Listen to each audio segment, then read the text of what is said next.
Next. Baiklah, materi hari ini memahami konsep getaran, gelombang, dan bunyi serta pendengaran pada manusia dan sistem sonar pada hewan.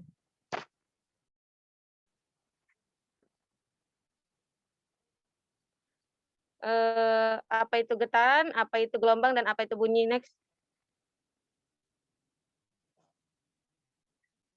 Next.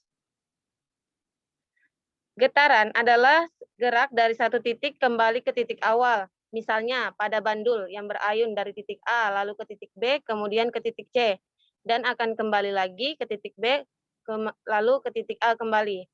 Kalau gelombang, gelombang itu didefinisikan sebagai getaran yang merambat.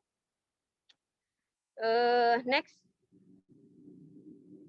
Bunyi. Sedangkan bunyi merupakan gelombang mekanik yang memerlukan medium saat merambat.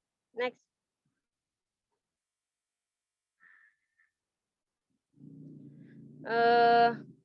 Berdasarkan energinya, gelombang ini dapat dibedakan menjadi dua jenis, yaitu gelombang mekanis dan gelombang elektromagnetik. Perambatan gelombang mekanik memerlukan medium atau perantara, sedangkan gelombang elektromagnetik tidak memerlukan medium atau perantara, tidak memerlukan medium berarti. Dan adapun klasifikasi berdasarkan arah rambatannya dari gelombang dibagi menjadi dua, yaitu gelombang transversal, yaitu ketika tali diberi persimpangan, tali akan bergetar dengan arah getaran ke atas dan ke bawah.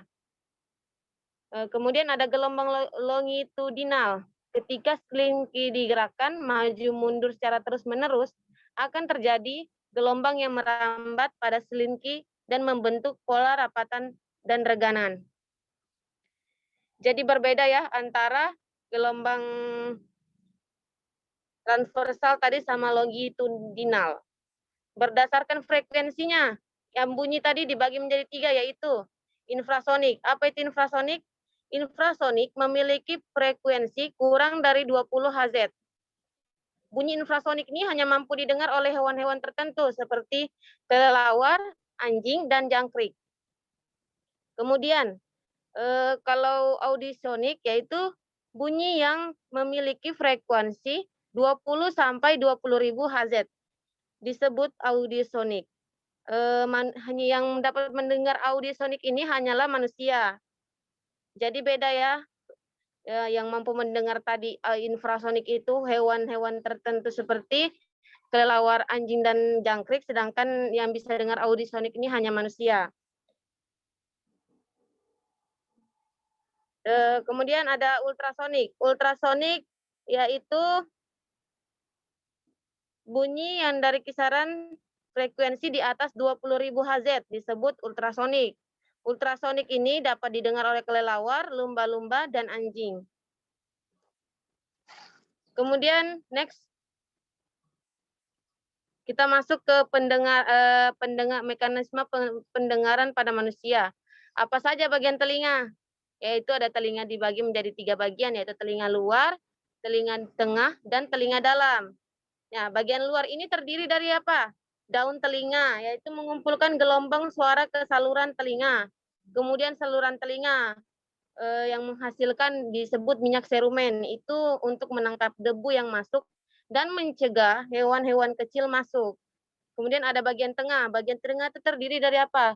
Gendang telinga yang menangkap gelombang suara dan mengubahnya menjadi getaran yang diteruskan ke tulang telinga. Kemudian di sini ada bagian dalam. Itu terdiri atas saluran ektus yang menghubungkan ruang telinga tengah dengan rongga mulut atau faring, berfungsi untuk menjaga tekanan udara antara telinga tengah dengan saluran di telinga luar agar seimbang. Juga telinga dalam ini terdiri atas rumah siput atau koklea, merupakan saluran telinga membentuk spiral yang menyerupai rumah siput. Di dalam koklea terdapat adanya organ korti yang merupakan fonoseptor. Next.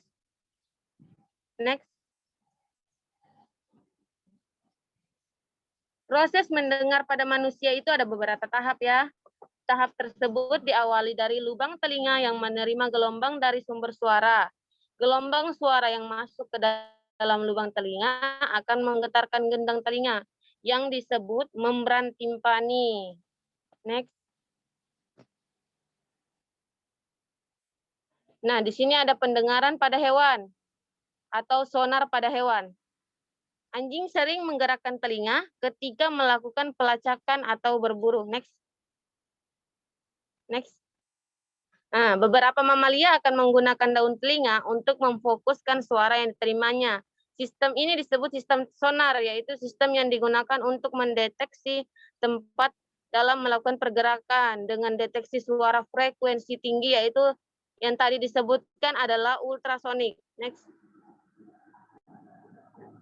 Yang memiliki pendengaran di atas 20.000 Hz tadi ini ada kelelawar. Kelelawar dapat mengeluarkan dan menerima gelombang ultrasonik dengan frekuensi di atas 20.000 Hz pada saat ia terbang. Next.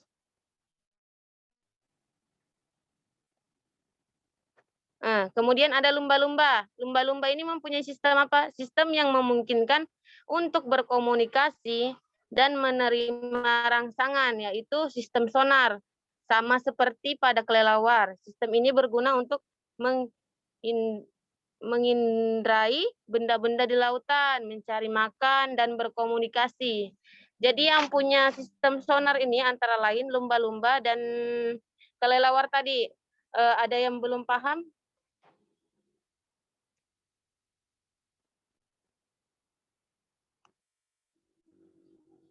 Oke. Paham, saya nggak paham ya. Boleh saya tanya sedikit apa tadi yang kalian ketahui tentang getaran, gelombang, dan bunyi?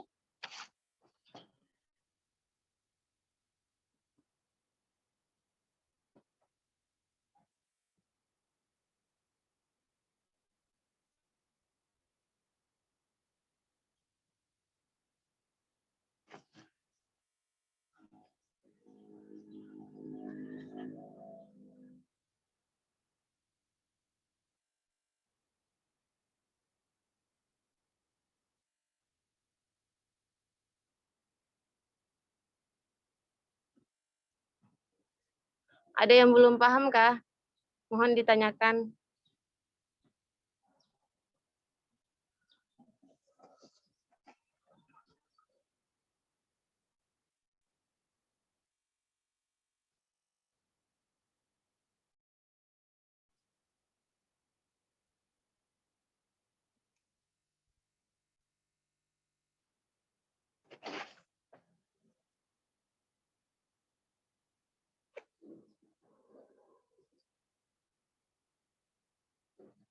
Baiklah, saya anggap sudah paham semuanya karena waktu kita sisa 5 menit lagi.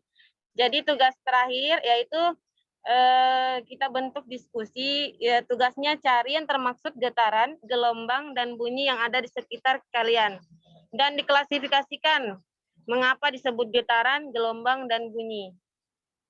Demikianlah penyampaian hari ini. Semoga dapat dipahami. Wassalamualaikum warahmatullahi wabarakatuh. Waalaikumsalam. Terima kasih, Bu. Terima kasih, Bu. Baik. Terima kasih, Bu. Terima kasih. Terima kasih, Bu.